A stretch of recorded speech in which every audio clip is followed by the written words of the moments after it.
शहीद भगत सिंह भारतीय इतिहास के पन्नों में दर्ज एक ऐसा नाम जिसके बलिदान की कहानियां हम और आप बचपन से सुनते और पढ़ते आए।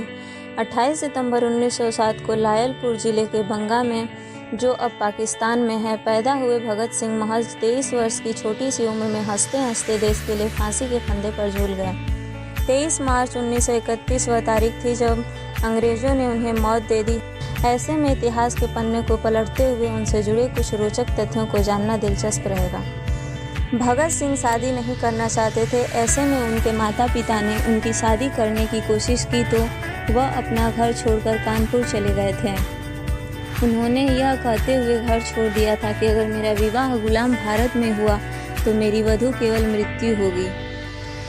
उन्होंने सुखदेव के साथ मिलकर लाला लाजपत राय की मौत का बदला लेने की योजना बनाई और लाहौर में पुलिस अधीक्षक जेम्स स्कॉट को मारने की साजिश रची। हालांकि पहचानने में गलती हो जाने के कारण उन्होंने ब्रिटिश पुलिस अधिकारी जॉन सार्डन्स को गोली मार दी थी।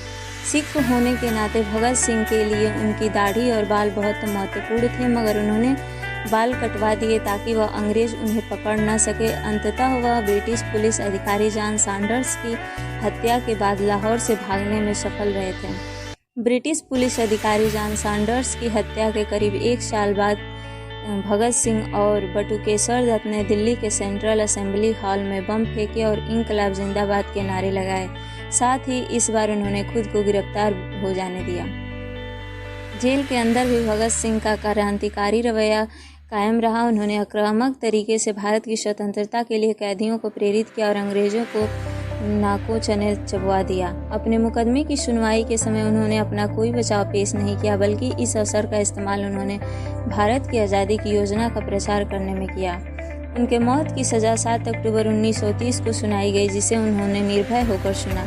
जेल में रहते हुए उन्होंने विदेशी मूल के कैदियों के साथ अच्छा व्यवहार करने की मांग की। उनके साथ इलाज में भेदभाव के विरोध में उन्होंने 116 दिन की भूख हड़ताल भी की थी। उनकी फांसी की सज़ा को 24 मार्च 1931 से 11 घंटे घटाकर 23 मार्च 1931 को शाम 7:30 बजे कर दिया गया। उन्हें फांसी की सज़ा सुनाने वाला न्यायाधीश का नाम G.C. हिल्टन था। ऐसा कहा जाता है कि कोई भी मजिस्ट्रेट उनकी फांसी के समय उपस्थित रहने को तैयार नहीं था। उनकी मौत का असली वारंट की अवधि समाप्त होने के बाद एक जज ने वारंट पर हस्ताक्षर किए और फांसी के समय तक उपस्थित रहे। लोगों का कहना है कि भगत सिंह हंसते हंसते फांसी पर चढ़ गए और ब्रिटिश साम्राज्यवाद का नाश हो, यह उनके द्वारा ब्रिटिश के खिलाफ अंतिम नारा था। कहा जाता है कि भगत सिंह की आखिरी इच्छा थी कि उन्हें फांसी पर लटकने की जगह गोली मारकर मौत दी जाए, मगर अंग्रेजों ने उनकी इस इच्छा को नहीं माना।